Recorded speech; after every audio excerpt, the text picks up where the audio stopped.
बहुत बड़ी खबर आ रही है। हावित्ज़र तोप भारत लाई गई है अमेरिका से। बोफोर्स के 30 साल बाद कोई तोप भारत लाई गई है जिसे भारतीय सेना में इंडक्ट किया गया है। आपको बता दें कि पोखरण में हावित्ज़र तोप का फायर पावर टेस्ट किया जाएगा। हावित्ज़र तोप की एक्सक्लूसिव वीडियो सिर्फ इंडिया टीवी के पास है, जो इस वक्त आप देख रहे हैं तस्वीरें अपने टीवी स्क्रीन पर। सेना के सूत्रों के हवाले से ये खबर अब आपको दिखा रहे हैं, एक्सक्लूसिव तस्वीरें हैं ये इंडिया टीवी पर। आपको बता दें कि हावित्ज़र तोप की क्षमता 40 किलोमीटर तक दुश्मन के बंकर को तबाह करने की है। अमेरिका से 2 लाइट अल्ट्रा लाइट हावित्ज़र तोप बुधवार को अमेरिका से भारत लाई गई और इन तोपों को परीक्षण के लिए जल्द ही राजस्थान के पोखरण ले जाया जाएगा।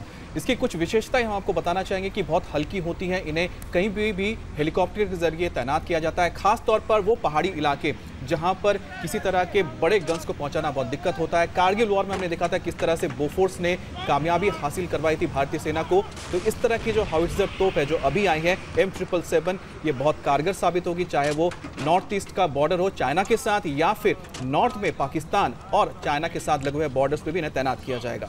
इंडिया टीवी संवाददाता मनीष प्रसाद इस वक्त हमारे साथ जुड़े हैं। मनीष, कई महत्वपूर्ण चीजें हैं। बोफोर्स जो विवाद हुआ उसके 30 साल के बाद ये अल्ट्रा लाइट हावित्ज़र तोप भारत आई हैं और दूसरी बात यह है कि यूएस के साथ ये भारत का पहला कोलैबोरेशन है।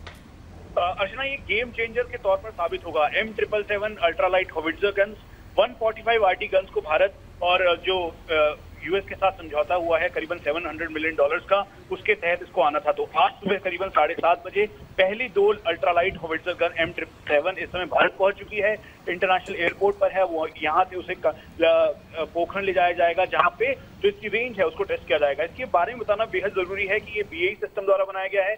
कुल मिलाकर 145 में से जो करीबन 25 हैं वो BAE बना के डिलीवर करेगा, और ये जो 2 सबसे पहले आई हैं उसके बाद और आनी है, और फिर उसके बाद बाकी जो मेक इन इंडिया के तहत यहीं पर भारत में रहकर महिंद्रा कंपनी के साथ बनाया जाएगा। ये जो वीडियो आप देख रहे हैं ये BAE सोर्सेज के हवाले से हमें मिला है, और इसमें साफ तौर पर 2 बड़ी बातें हैं। खासतौर पे ये एक गेम चेंजर के तौर पे भारतीय सेना में शामिल होने वाला है, और दूसरी बात अब जो टेस्ट रेंज फायर किया जाएगा, जो फायर टेबल होता है वो पोखरण में किया जाएगा। कुल मिला के 22,000 करोड़ का मॉडर्नाइजेशन आर्टिलरी प्लान है भारतीय सेना का, उसमें से अब इस 2 हावित्ज़र RT गन्स का आ जाना ये बहुत महत्वपूर्ण है।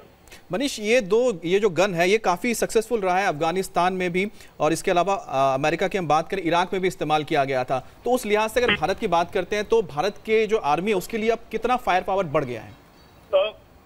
अमित, 2 इंपॉर्टेंट बातें हैं। पहली बात कि इस समय 2 फ्रंट वॉर के लिए हमेशा प्रिपरेशन रहती है, आर्मी चीफ ने भी कहा है और साथ में सीनियर ऑफिशियल्स ने अपनी रिपोर्ट में भी इस बात को कहा है।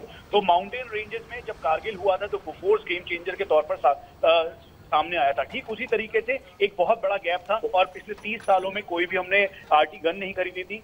इसीलिए अब चाइना का जो लगा हुआ बॉर्डर है, जो कि बिल्कुल लद्दाख और खासतौर पर अरुणाचल प्रदेश के बॉर्डर के साथ, और दूसरा जो नॉर्दर्न कमांड यानी जो पाकिस्तान की एडजॉइनिंग बाउंड्री है वहाँ पे ऊंचे पहाड़ है, वहाँ पर इसको इजीली बिल्कुल मनीष, तो ये एक तरह से गेम चेंजर होगा। और साथ ही आपको बता दें कि ये जो डील हुई है करीबन 2900 करोड़ की जो डील है, इसमें सरकार के साथ सरकार की डील हुई है, यानी किसी कंपनी के बीच कोई करार नहीं हुआ, यानी कि इसमें तो साफ रखा गया है डीलिंग को।